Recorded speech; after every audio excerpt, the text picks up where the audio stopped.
Bienvenidos nuevamente. Espero que hayan disfrutado el café y comentar ya lo que hemos hablado, que creo que ha sido muy interesante hasta ahora. Así que ahora vamos a la segunda fase para abordar otro problema de salud pública súper significativo en Chile, que es el tema del cáncer de pulmón en sus distintas dimensiones. Y para ello tenemos también al experto, que es el doctor Francisco Orlandi, que él es jefe del Departamento de Cáncer Pulmonar del Instituto del Tórax, ¿ya? Y es uno de los más importantes en esta disciplina y que está aportando un poco a cómo se aborda el tema en la salud pública. Adelante, doctor. Bueno, primero que nada, muchas gracias por la invitación.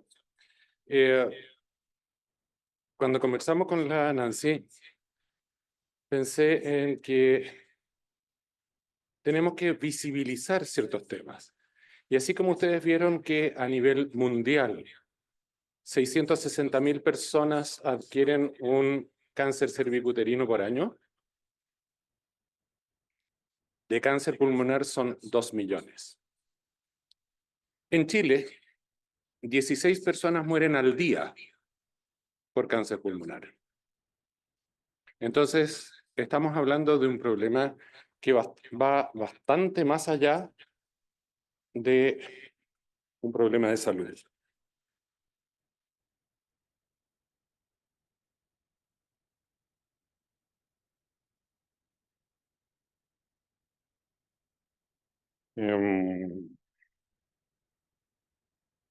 ¿Cuál podría pasarla con esto? Eso. Bueno, tengo un lote de conflictos de interés porque me dedico a la investigación clínica. En este momento, nuestro departamento está llevando 26 proyectos de investigación con distintas industrias farmacéuticas. Y lo seguiremos haciendo porque es la única manera que tenemos de avanzar. Y avancemos.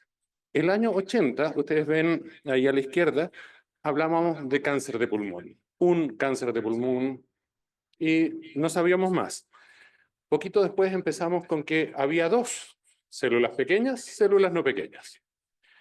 Después nos dimos cuenta que existen los adenocarcinomas, carcinomas camosos, not otherwise specified o NOS. Eso significa que cada vez se nos fue haciendo más compleja la cancha. Y en este momento estamos hablando también de un montón de biomarcadores. ¿Y para qué sirven los biomarcadores? Esta es la hojita azul que yo uso con nuestros pacientes en el hospital. Y ahí trato de mostrarles qué es lo que usted tiene. Porque obviamente a alguien le entregan una biopsia que viene escrita en chino mandarín y que no me dice nada a mí como ser humano. Entonces, yo ya sé o sospecho que tengo un cáncer de pulmón porque por algo terminé en un oncólogo en un hospital público. Entonces, vamos viendo de qué se trata. 7 de cada 8 son no células pequeñas. De estos, el 65% son adenocarcinomas. De esos, el 15% tiene EGFR. Pero, ¿qué significa para mí eso como paciente? Y la verdad es que hemos tratado como equipo de dejar de pensar como doctores. Resulta que los doctores nos encantan las estadísticas. Les voy a mostrar un lote. Pero para el paciente, la estadística dice 0. Cuando yo me hice operar un cáncer de colon, me importaba un 0 las estadísticas. Quiero saber cómo me va a ir a mí.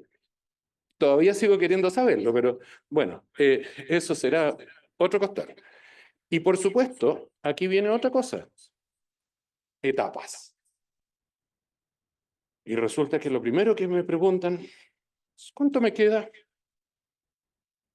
Y de repente esto puede ser una respuesta difícil, porque si ustedes miran las barras en rojo, el cáncer de pulmón es el cáncer que más chilenos mata.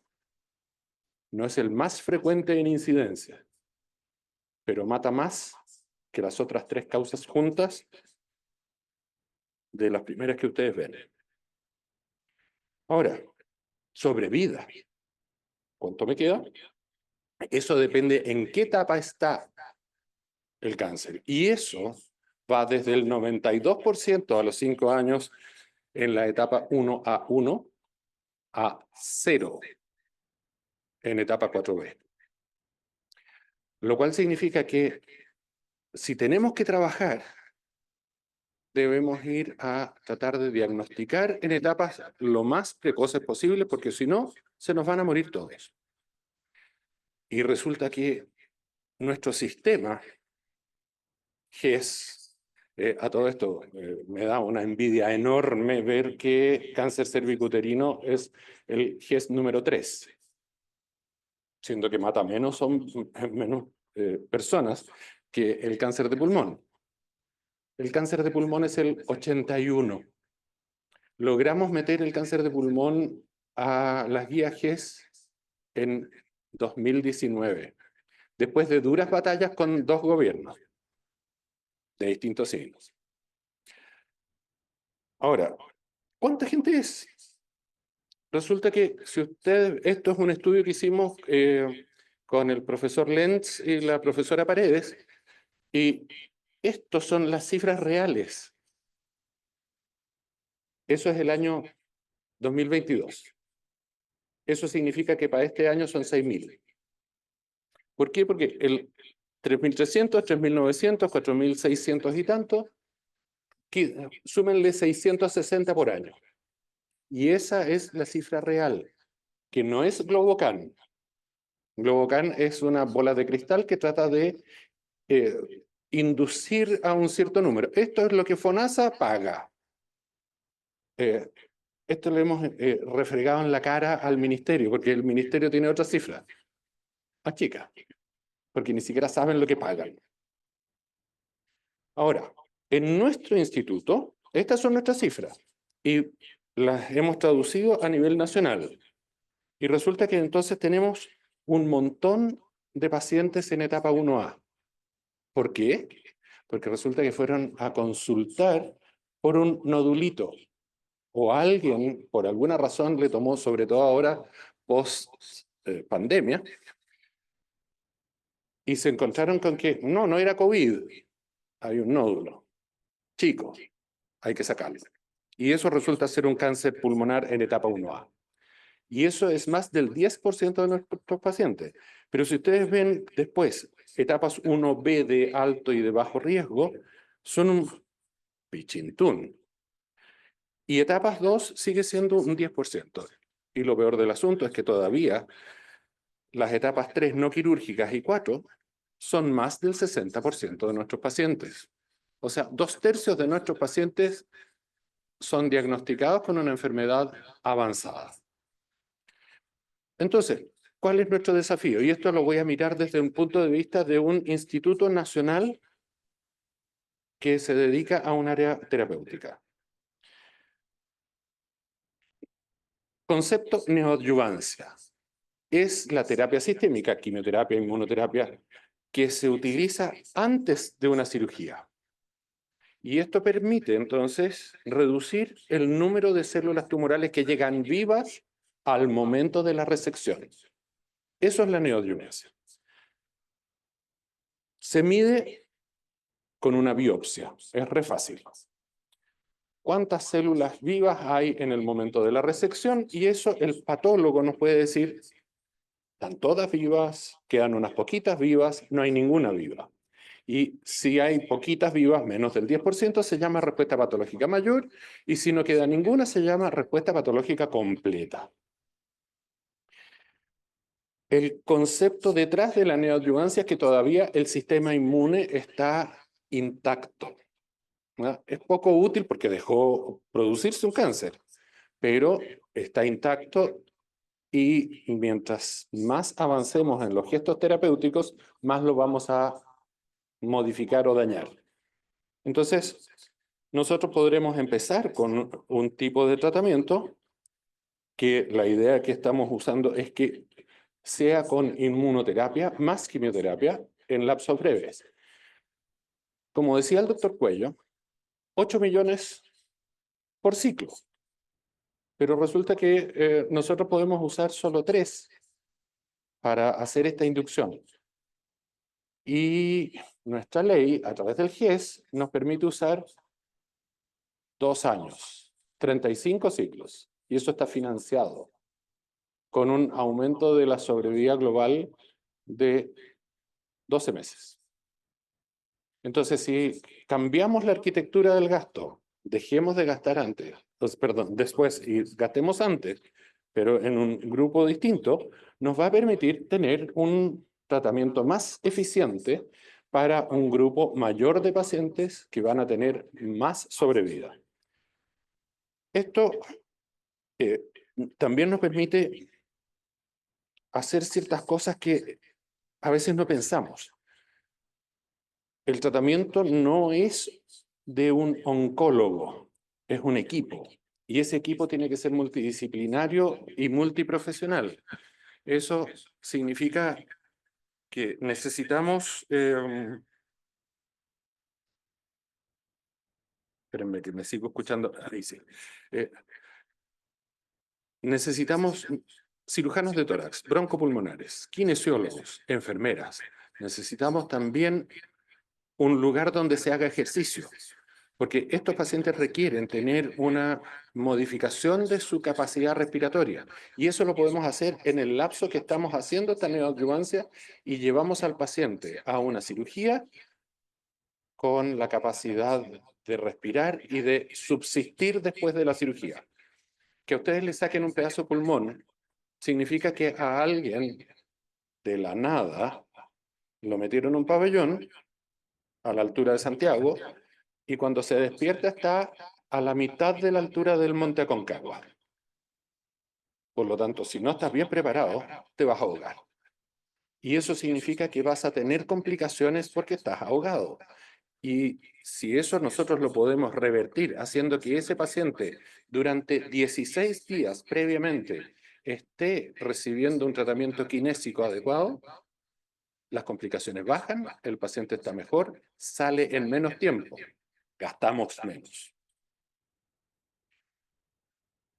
Esto es una de las curvas que a nosotros nos encantan, a los oncólogos, y dice que la combinación de una inmunoterapia más quimioterapia tiene mejores resultados en sobrevida a los 4 años que no usarla.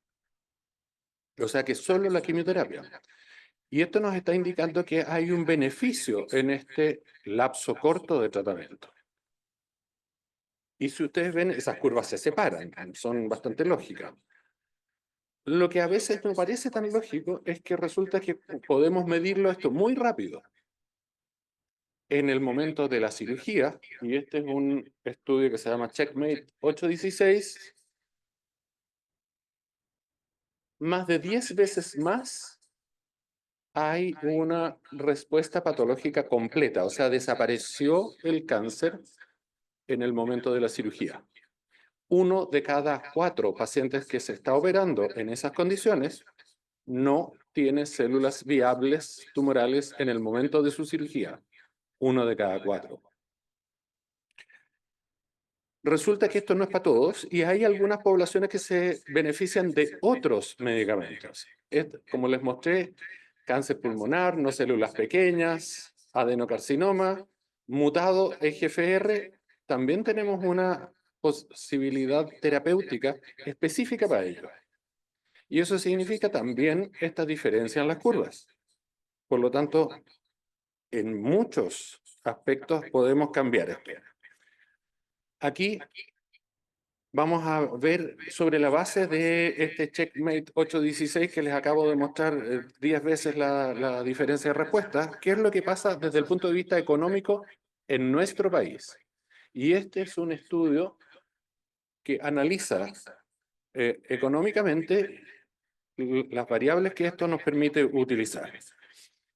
Y resulta que, se los voy a mostrar muy someramente, tenemos un costo que tiene que ver con la quimioterapia, un costo con uno de los medicamentos, el del Checkmate 816, el costo de la cirugía, que evidentemente no va a cambiar.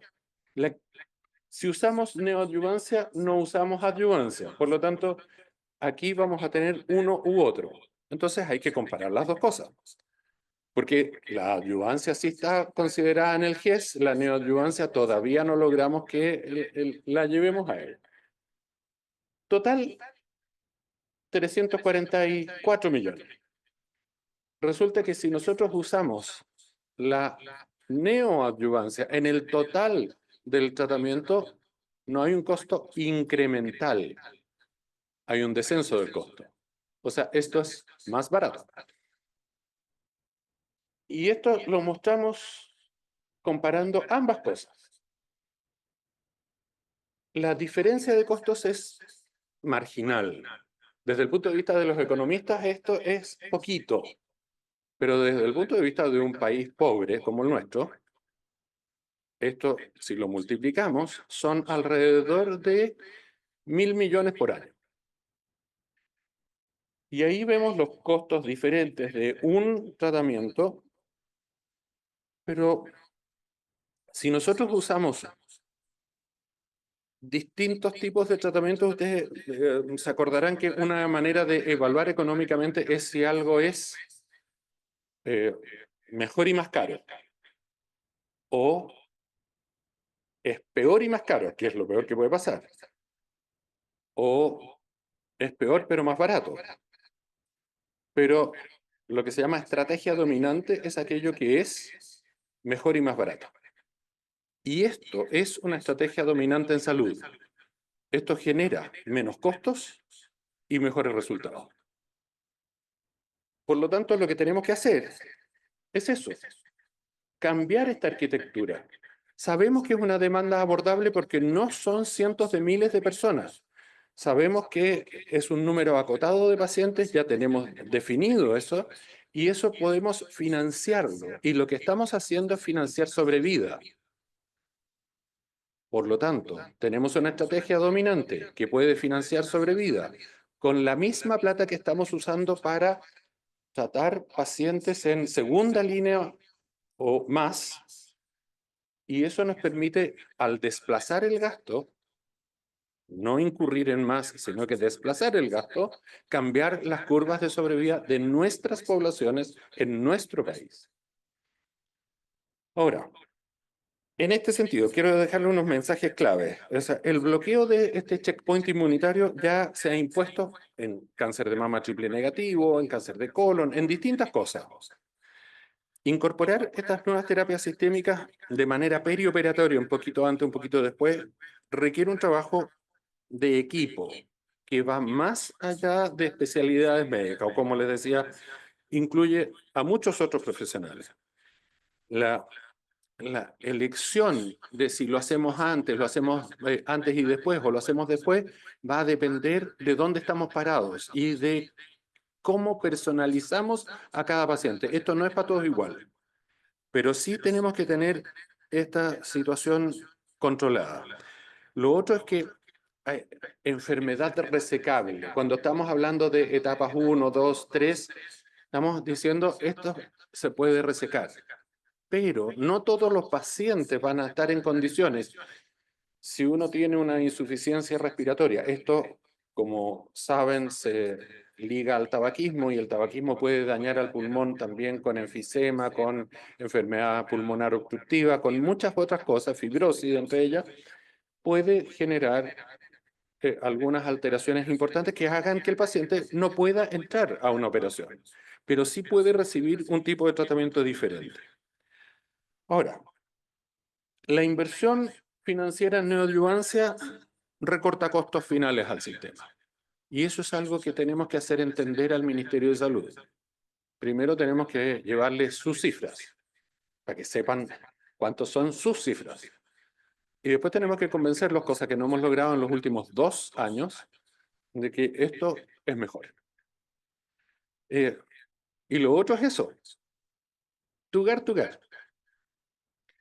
No podemos seguir esperando que los pacientes nos lleguen. Tenemos que salir a buscar pacientes. Como decía el doctor Cuello, en el cáncer de cuello uterino, ellos salen a buscar. Eso es screening, tamizaje. Y nos decía, no hay estrategias en cáncer de pulmón para eso. Las pinzas, sí hay. Lo que pasa es que ni siquiera los hemos convencido a ellos. Entonces, resulta que, como trabajamos en parcelitas, cada cual conoce su parcela, pero no la del vecino. Y esto nos pasa a nosotros. Si nosotros logramos hacer tamizaje, vamos a obtener más pacientes en etapas 1A.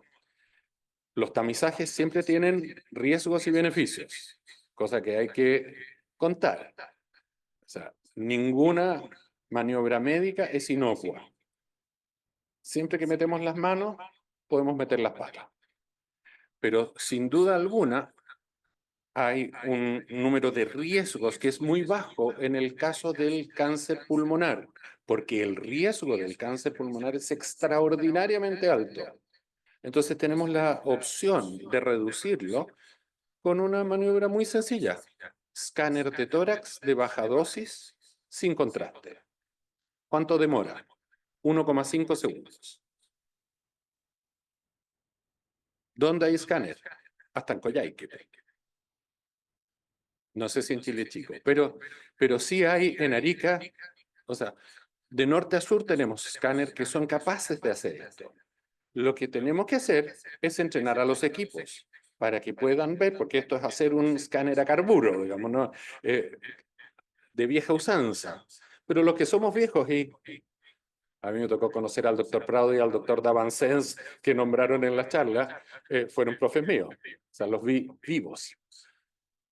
Y ellos tuvieron que luchar 20 años para que el sistema de salud hiciera Papa Nicolau. No sé cuánto nos va a tocar a nosotros, pero esta idea hay que implantarla. Y como pasó con el Papa Nicolau, necesitamos que ustedes nos ayuden a implantarla. Y eso es la parte importante en estas consideraciones. Entonces, no, estamos haciendo un piloto. Porque, obviamente, para poder convencer al ministerio vamos a tener que mostrar cifras nacionales. Las cifras internacionales están desde 2018. Cuando hicimos la guía de cáncer de pulmón, tuvimos que combatir contra los metodólogos y no logramos poner el screening en ese momento. Ahora creo que lo vamos a lograr. Tenemos que identificar las barreras. ¿Quiénes son los que no quieren? Por ejemplo, el ministerio. ¿Por qué? Porque le significa cambiar cosas. Y eso en el ministerio es hereje. Y por supuesto, tenemos que considerar facilitadores. Y ahí los necesitamos a ustedes. Porque la información y la educación es un facilitador de la innovación y los cambios y las mejoras. Nuestro ámbito de acción. Obviamente el Instituto Nacional del Tórax, que está metido en la mitad de Providencia, como conversábamos hoy en la mañana con algunos, es el área de gente más vieja de este país. Las dos comunas mayores son Providencia y Ñuñoa. La siguiente, Las Condes. La siguiente, recién Santiago. Y las tres primeras están dentro de nuestra área. Por lo tanto, nosotros podemos tratar de influir en la atención primaria de salud para que ellos lleven pacientes, no pacientes, personas, porque estos no son pacientes, son personas que están andando por la calle, que no están diagnosticadas y que tienen posiblemente un riesgo. Y entonces, ¿quiénes son los que deberían llegar a esto? Esos participantes asintomáticos entre 55 y 75 años, fumadores o exfumadores cuyo índice paquete año, esto significa cuántas cajetillas por año por cuántos años. Si uno fuma una cajetilla al día por 10 años, tiene un índice paquete año de 10. Si uno fuma media cajetilla por año por 20 años, tiene un índice paquete año de 10.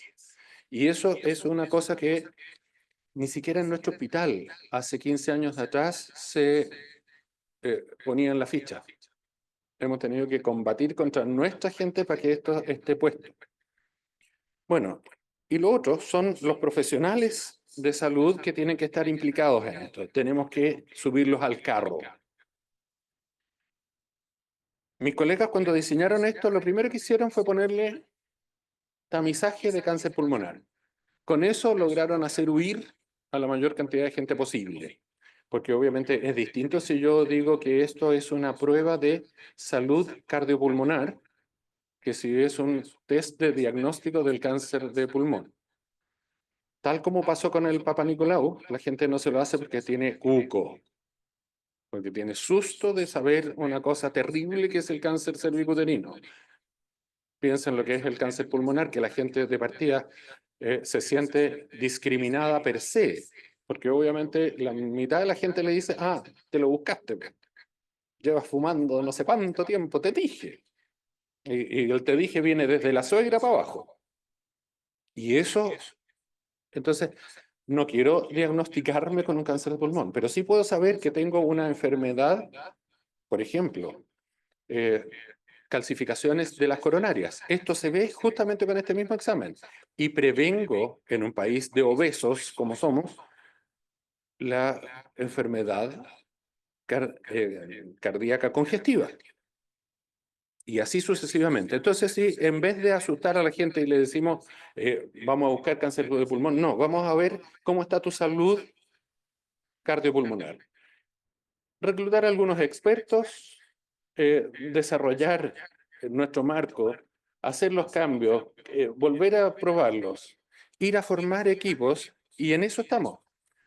Ustedes ven ahí, fuimos súper objetivos y dijimos 54 semanas, a lo más. Llevamos 2 años. Pero obviamente va a salir. Ahora, para ustedes, cuñas y bajas. Todo paciente tiene que ser evaluado en un comité antes de cada gesto terapéutico.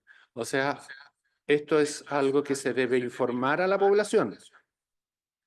Y quienes informan a la población no somos los doctores que hablamos en chino mandarín, sino que son periodistas. Y eso es lo importante de este evento de hoy. Necesitamos que lo que nosotros tratamos de decir, ustedes lo sepan decir.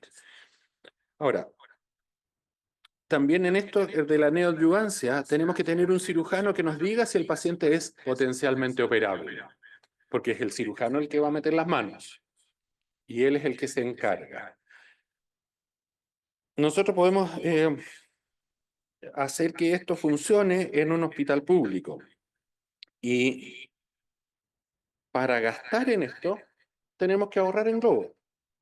Para ahorrar en globo tenemos que diagnosticar precozmente. Para diagnosticar precozmente tenemos que salir a buscar.